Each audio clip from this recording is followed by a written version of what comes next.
আসলে অনেক সময় বনবাজার এলাকায় দাঁড়িয়ে ক্যালকেশিয়ান অর্থাৎ শুদ্ধ বাংলায় বক্তৃতা করা মনের মধ্যে এটা চায় না।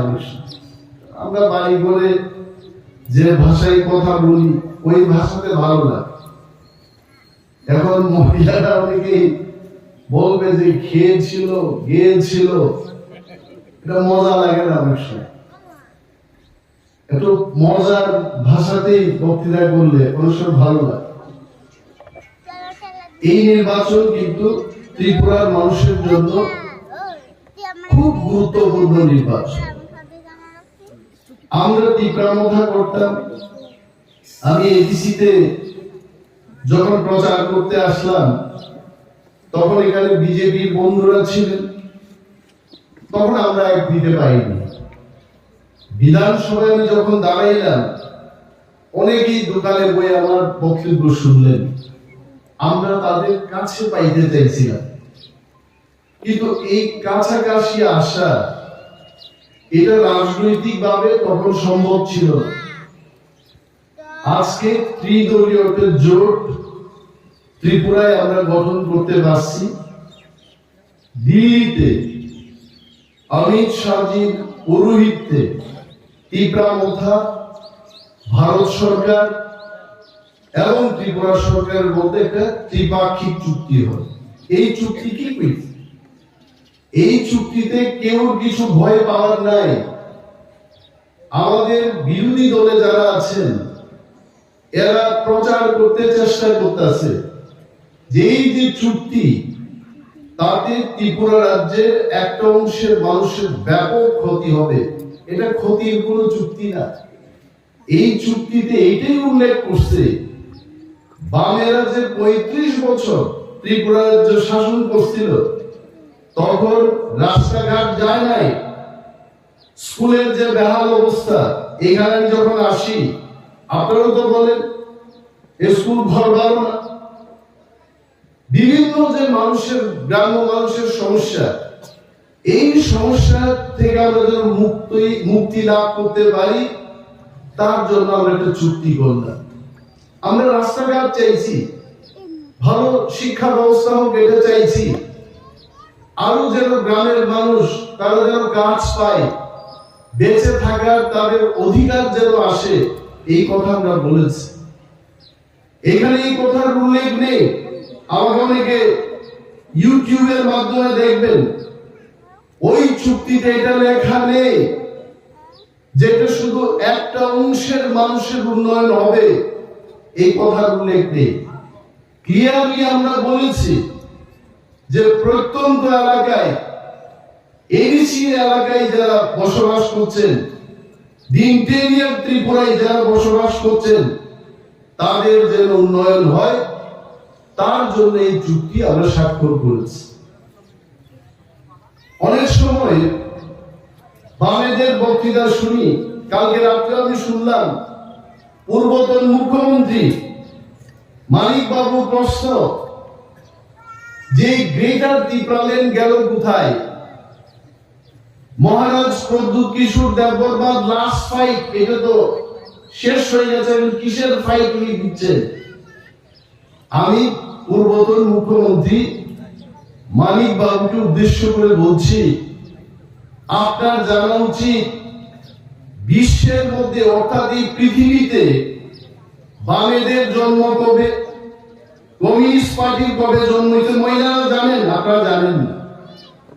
বামেদের জন্ম আজকের না, ১৭৬ বছর আগে এই কমিউনিস্ট পার্টির জন্ম।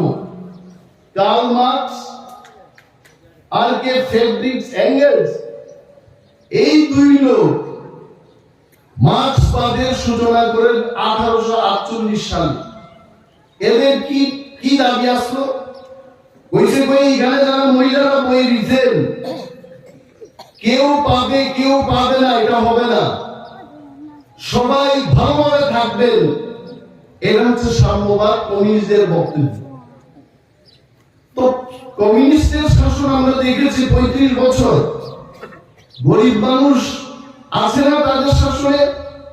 আজকে আমি যখন এলাকাতে আসি আমাকে বলে, দাদা আমার একটা ঘর চাই, আমার স্বামী অসুস্থ, মেডিকেল ট্রিটমেন্টের জন্য পয়সা চাই।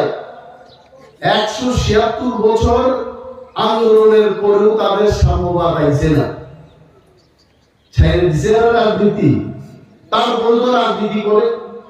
35 বছর বামেরা শাসন করছে ত্রিপুরায়, সমস্ত মন্ত্রী তাদের, মুখ্যমন্ত্রী, পুলিশ মন্ত্রী, পঞ্চায়েত মন্ত্রী, দুনিয়ার মন্ত্রী। 35 বছরের কম কথা না। 35 বছরে একটা লোক, সে যুবন থেকে যুবকের করে সে বিয়ে করে একটা পিতৃত্ব লাভ করতে পারে, এই সময় পর্যন্ত তারা ত্রিপুরার শাসন করবে। তারপরেও কিন্তু সাম্যবাদ আড়াইছে না, এরা হাসছে। ধন্যবাদ জানাই ত্রিপুরার মানুষকে। গত 2018 সালে ত্রিপুরার মানুষ, ত্রিপুরা, ওয়ানসা, মণিপুরি, মুসলমান, সমস্ত অংশের মানুষ সবাই একসঙ্গে যদি এই বামেদের বিরুদ্ধে যদি লড়াই করে ভোট না দিত, আজকে কিন্তু এরা থাকতো, মানুষ কথা বলতে পারতো না। ভিলেজ কমিটির ইলেকশনে ইলেকশন হতো না, ইলেকশন করতে দিত না, ব্যালট বাক্সগুলো পরিবর্তন করত, মানুষ কথা বলতে পারতো না। বিডিও থেকে শুরু করে পুলিশ, এভরিওয়ান সিপিএম এর লোকগুলিকে বসিয়ে রাখতো, বিরোধী দলের লোক পিঠা খাইতো, তারপর কমপ্লেন লেখার কোনো জায়গা ছিল না। এরা গণতন্ত্রের কথা বলত। রাজাবাবু লাস্ট ফাইটের কথা এরা বলছে, আরে লাস্ট ফাইট তো টাইম দিছিল। আপনাদের মনে আছে কেন? সমীর নিশ্চয় মনে আছে। বামেরা এইবার যে 2023 ইলেকশন গেল, ইলেকশনের বিকেল বেলায় সাংবাদিক সম্মেলন করতে, আমার মনে আছে কি হইতে, ওই নির্বাচন খুব সুষ্ঠুভাবে হইতে, সব মানুষ ভোট দিতে পারছে, তাদের কোনো কমপ্লেইন নাই। এটা আমার কথা না, আপনারা ইউটিউব দেখেন। তারপরে পরের দিন থেকে, অর্থাৎ নির্বাচন যেদিন শেষ, পরের দিন থেকে এরা কনফিডেন্ট, এদের সমন্বয় কমিটির কর্মচারীরা চাঁদা তুলতে আরম্ভ করছে। আমরা করতেছি কংগ্রেস এদের বন্ধু ছিল, কংগ্রেসের নাম নিছে না, ও কংগ্রেসের বাদ দিয়েই সিপিএম এর 2023-এ ক্ষমতা খাইতেছে, চাঁদা তুলতে আরম্ভ করছে। কারণ বিষয় মিছিল করতে হবে। যেই বাক্স তীব্রা মথার তারা দ্বারের কাছে আনছে না, এরা বলছে তীব্রা মথা বড় জোর 4-5টা সিট জিতবো, এটা পার্টি না। যেই বাক্স পাও খুললো, বামেরা 16 থেকে 9 মাইল 11, আর ভগবানের নামাই দিছে এখানে 10-এ। ওকে, তারপর তীব্রা মথা হয়ে গেল প্রধান বিরোধী দল। সহ্য হয় না। অনিলের দেববর্মা বিরোধী দলনেতা বিধানসভায় মানুষের জন্য কথা বলে, তারপরেও বলে অনিমেষ বাবুর মধ্যে বিরোধীর চরিত্রের চেয়ে সরকারের চরিত্র দেখি, আমি জানি না কি চরিত্র এরা দেখতে। এটা সহ্য হয় না। আর এরপরে এখন মানিক বাবু বিভিন্ন জায়গায়, ত্রিপুরার বিভিন্ন জায়গায় বক্তৃতা করে বলেন যে তীব্রা মথার কারণে আমরা বামেরা ক্ষমতা দখল করতে পারি নাই। বলছে যে 22টা জেনারেল সিটে যদি তীব্রা মথার প্রার্থী দাঁড় না করাতো, বামেরা বলে সরকার আইতো। আচ্ছা বলেন তো, তীব্রা মথা বলতে কি সিপিএম এর বাঁচানোর জন্য আমরা করছি? আমাদের তো দাবি দাওয়া আছে। নির্লজ্জভাবে এখন বলেন উনি যে তীব্রা মথার কারণে আমরা ক্ষমতায় আইতে পারছি না।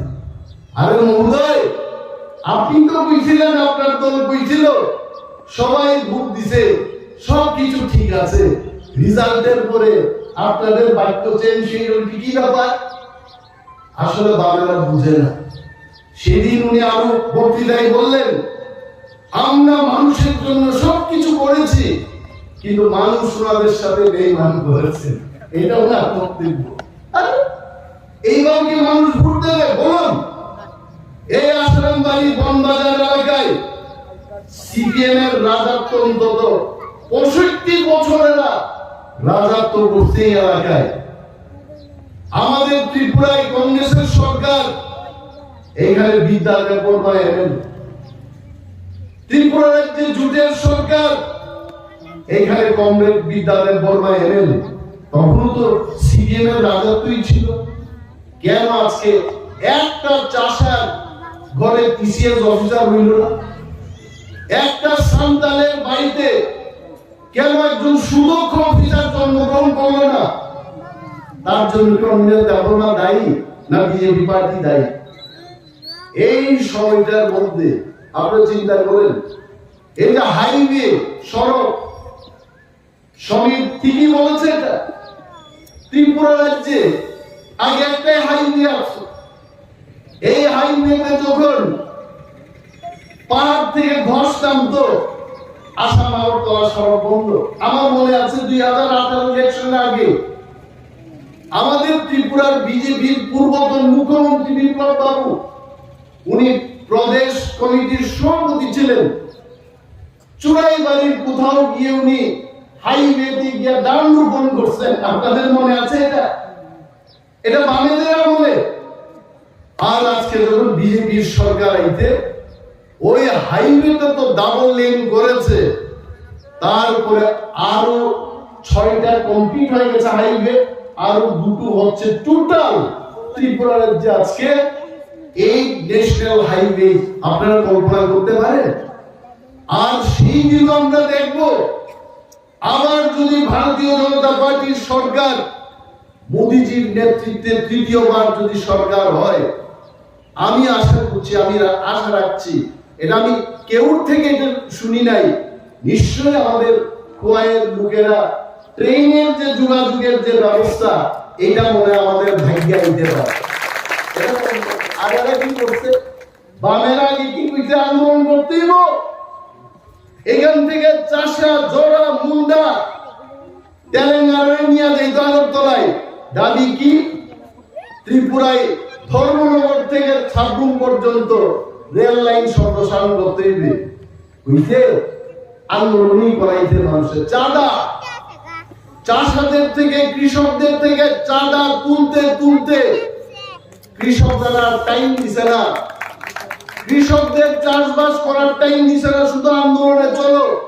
আল্লাহ ওটা কই রাখবো জিগাইছে, কিন্তু চাষারা, কৃষকরা জিগাইছে, কই দাদা দিন যে আন্দোলনে যাবো, মিটিং এ যাবো, আর এই লাঙ্গল জুয়াল এগুলো তো রেখে দিব, কইছে এটা ছাদের উপর তুইলা দাও, চলো আমরা আন্দোলনে যাই। কৃষকের অবস্থা শেষ। কৃষক আর কৃষি কাজ করতে পারে না। আর যারা নেতৃত্ব দিছে, এটা আমার কথা না, যারা কৃষক সভার নেতৃত্ব দিছে, একটা লোক কৃষক অংশের মানুষ নাই। এরা সব বাবু, এরা কৃষক নেতা সাইজা কৃষকদের জীবন শেষ করছে। এরা হচ্ছে বামপন্থী। এদের ভোট দেবেন? দেখছেন এরা কোন চেহারা দেখেন? এরা এখন না, শোষণ করেছে, এরা জানে।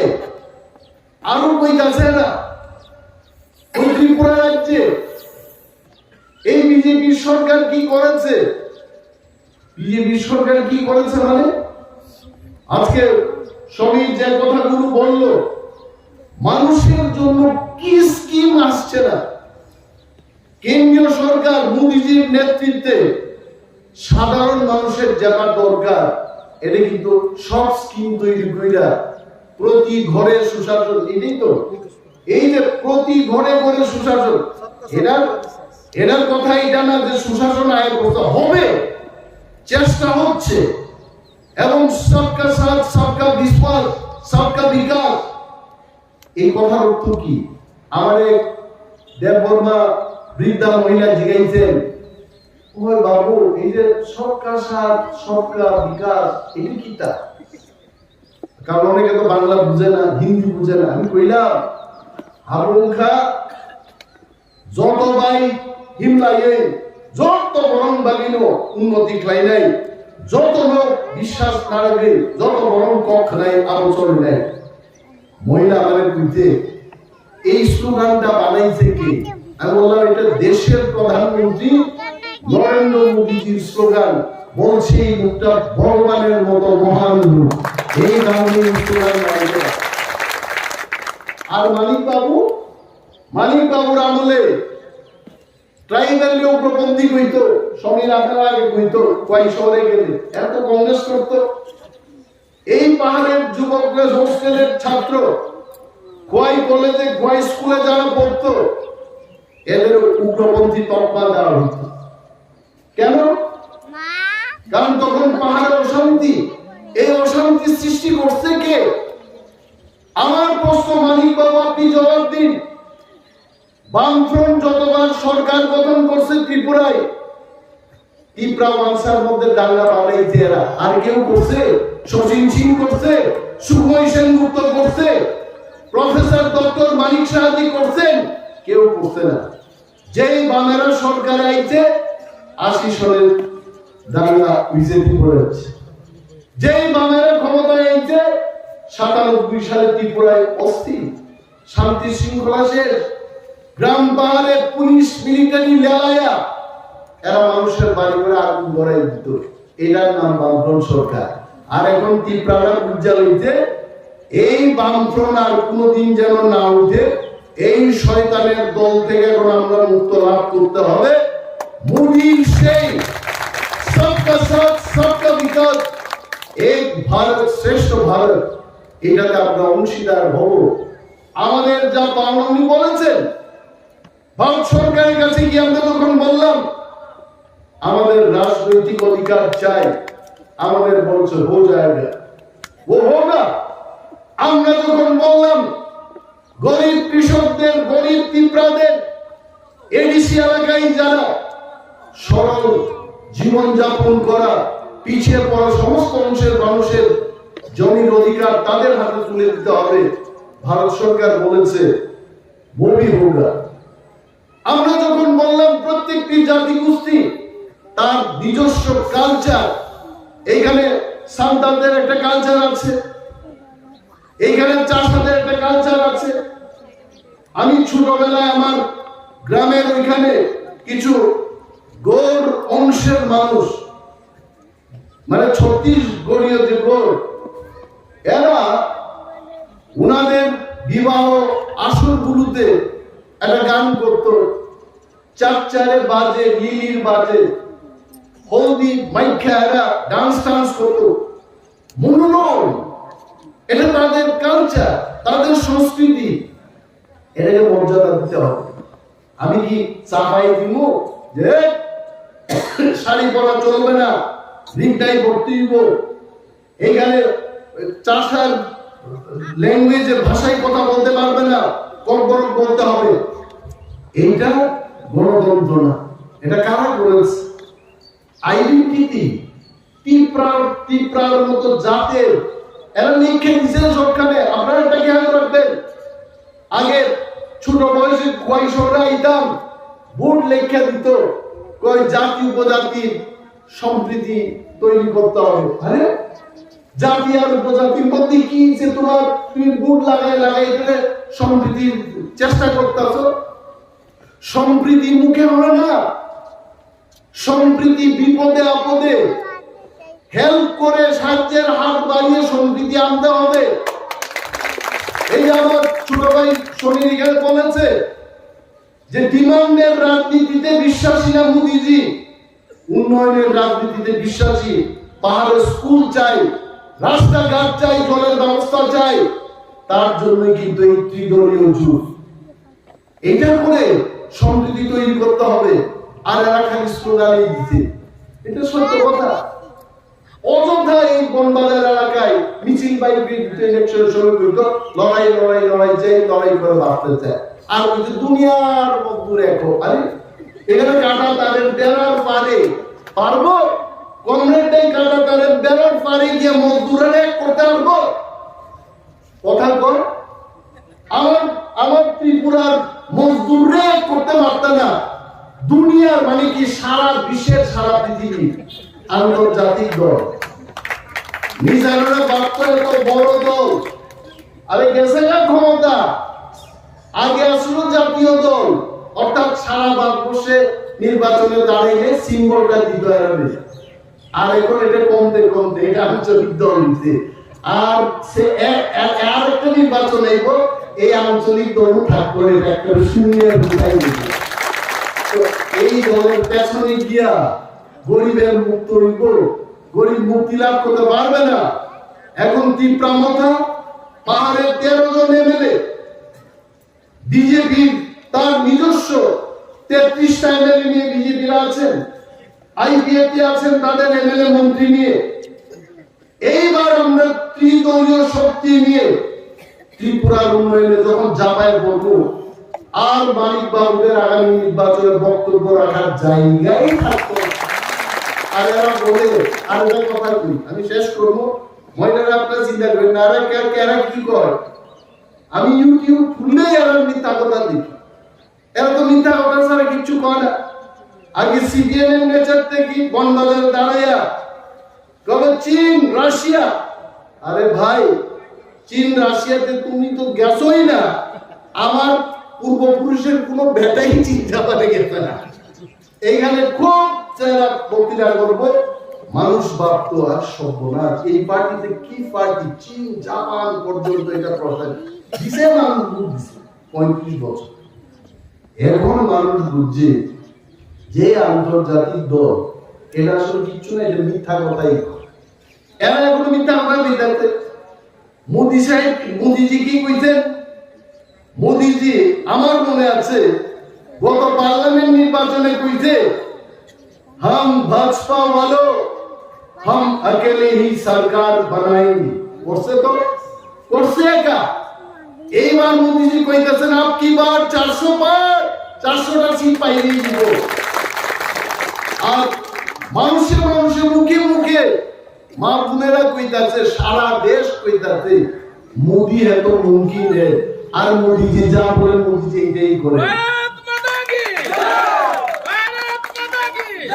এইদিকে এরা এই সিপিএম না মিথ্যা কথা কইতেছে, কি কথা কয়, কই ইন্ডিয়া মহাজোট বলে এবার 350 সিট নিয়ে। আমি কই এই 350 সিট কি ভারতবর্ষে নিয়ে গমছে না সারা পৃথিবীর মধ্যে গমছে? একজনকে জিগাইলাম, তাই না আমার জামাই বাবু এখনো কমিউনিস্ট পার্টি করেন, একটু বড় বড় লিডারই, আমি জিগাইলাম জামাই বাবু এই যে 350 সিট যে পাইবা তোমরা ত্রিপুরার মধ্যে, এই 2টা সিটের মধ্যে পাইবা নি কিছু? কই এখানে আমরা আশা রাখি না, এটা শেষ, এটা আশা নাই। আমি কইলাম সিপিএম এর পশ্চিম বাংলায় 42টা সিটের মধ্যে কয়টা সিট ধরছেন আপনারা? কইছে 3-4টা আমরা পাবো। 42টার মধ্যে 3-4টা পাইব, ধরে নিলাম 4টা। পরে আমি জিগাইলাম কেরালাতে কয়টা পাইবো? কয় 5-6টা, ধরে নিলাম 6টাই, 6-4 10। আমি উনারে জিগাইলাম জামাই বাবু তো কই 350-র মধ্যে 10টা সিট আইলো, আর কে আইবো এই সাইডে? ও আমরা যারা যুগ সঙ্গীরা নিয়ে শুনেন, এইটা কোয়াই নদীতে নৌকা নিয়ে জল মানে নদী ফাইল করার ঘটনা না, এটা সারা দেশে জয়লাভী দেখছি। যে সিপিএম এর পশ্চিম বাংলা, ত্রিপুরার কেরালা, ত্রিপুরায় তো 2-2বার হারছে, পশ্চিম বাংলাতেও হারছে, একটা লোকসভা আসন নাই, কইতাছে জমি। আর এরা কইতাছে 350 সিট নিয়ে আইব, হবে না, এটা মিথ্যা কথা। আর এরা নানান প্রচার করতে পারে, আমি জানি, আমরা খবর পাইছি যে এরা এটা বেজাল লাগাবে, এরা যে প্রার্থীর নির্বাচন অব্দি টিকায় রাখবো এই প্ল্যান নাই। এরা বাইকে যাওয়ার প্ল্যান, ফুটবল খেলতে নাই না, যখন দেখেছে বিরোধী দল একেবারে গোলের পর গোল দিতে, তখন সব প্লেয়ার দেখবেন কেউ বুকে শ্বাস নেয়, কেউ পা ব্যথা, কেউ রক ভেঙে গেছে, সবাই খেলবো না, খেলা হবে না। এরা বাইকে যাওয়ার প্ল্যান। এদের কিচ্ছু করতেই তো না। এরা এখন পিটাপিটির একটা শো দেখায় আর বলবো আমরা ইলেকশন বয়কট করব, আমাদের গণতন্ত্র নাই ত্রিপুরার যে আমরা বয়কট করব, এটাই তাদের নিয়ম। কিন্তু এরা কয়েকদিন বক্তৃতা করবো, কইরা বয়কট করে দিবে, শেষ। এটার নাম সিপিএম। আর এদের পেছনে আপনারা যাইবেন আর একটা টেকনিক এরা এখন করে, আগের পুরনো যারা চেয়ারম্যান মেম্বার এদের নাম এবং মোবাইল দিয়ে মোবাইলে নাকি ক্লাস করে। আমি কই আমরা ময়দানে নাইমেই সবাই 100 জনকে তো বুঝাতে পারবো না, 90 জনকে পারবো, 95 জনকে পারবো। আর বেটারা মেলার মাঠের অফিসে বইয়া মোবাইলে ফোন কইরা পার্টি করবো, এদের আর কোনো শক্তি নাই। এই মোবাইল একদিন দেখবেন এই মোবাইল চার্জ করার টাকাটাও আর থাকতো না, তখন আর মোবাইলেও ক্লাস ছিল না, নিশ্চিত। আমি আর বিশেষ কিছু বলবো না। আপনারা যথেষ্টভাবে আশারবাড়ি কেন্দ্রে আমাকে আশীর্বাদ করেছেন, এখনো আছেন। এবং আমাদের এই কথা বলে বিশেষ করব যে সারা ভারতবর্ষের মধ্যে এটা কিন্তু এই সমীক্ষাটা করলে আমার মনটা ভালো লাগে। এটা আমার কথা না, এটা বিজেপির কথা না। সমীক্ষক, নিউজ পেপার, টিভি চ্যানেল গুলো কইতে যে 400টা সিট যে জিতবো বিজেপি এবং সহযোগী অর্থাৎ এনডিএ, প্রথম 10টা সিটের মধ্যে পূর্ব ত্রিপুরা আমাদের সিটটা প্রথম 10টা সিটের মধ্যে থাকবে। তাহলে আমাদের কর্তব্যটা কি? আমাদের কর্তব্যটা হলো 26 তারিখ যত ঠান্ডাই হোক জল দিয়ে স্নান কইরা সরষের তেল, নারিকেলের তেল যে যাই মাখে, নিবিয়া মুসল যা যে মাখে, মাইকা যে যার বলে কেউ, আমি যেমন আগে অমিতাভ বচ্চনের স্টাইলে চুল আসাইতাম, এখন আসাই না, চুলই নেই। তো যে যার স্টাইল দিয়া আপনার স্নান করবেন, ভোট দিবেন। তীব্রামতার অনেক সমর্থক কইতে পারে আনারস তো নাই, আনারস এইবার নেই, কারণ এইবার একটাই সিম্বল, পার্লামেন্টে কৃতি দেবী দেববর্মার যে সিম্বল, মহারাজার বড় বোনের যে সিম্বল, এটা হচ্ছে পদ্মফুল। তো পদ্মফুল, এই পদ্মফুলে গিয়া তীব্রামতা, আইপিএফ এবং বিজেপির সমর্থকরা ভোট দেবে, এটাই আমাদের সিম্বল। আর দেখবেন সকাল 10টা না হইতে হইতে ভোটের মার্জিন এমন বাড়বো, আমাদের দুই প্রার্থী পশ্চিম ত্রিপুরা এবং পূর্ব ত্রিপুরার ভোটের ভারে, যেমন মানুষের যে তুলা বহন করে নিয়ে যায়, দান কাঁধে নিয়ে দেয়, বেশি পরিমাণে দান নিলে এটা হাত পায়। আমরা প্রার্থীরাও ভোটের ভারে এত সমর্থন পাইব, হাত পাইব। আর এরা আমি ভোট দেন, ও কাকা ভোট দেন, কেউ দিত না। সব ভোট পড়বে পদ্মফুলে, একদম পদ্মফুল, লক্ষ লক্ষ ভোটের ব্যবধানে এইবার জয়লাভ করবে। আপনারা শুধু নির্বিঘ্নে নিশ্চিন্তে ভোট কেন্দ্রে যান এবং ভোট দিন। আর বিশেষ কিছু বলছি না, সবার কাছে কৃতি দেবী দেববর্মাকে সমর্থন জানিয়ে পদ্মফুল চিহ্নে ভোট দেবেন, এই অনুরোধটা রেখে আমার বক্তব্য শেষ করছি। তীব্রামতা, আইপিএফটি, বিজেপি জিন্দাবাদ।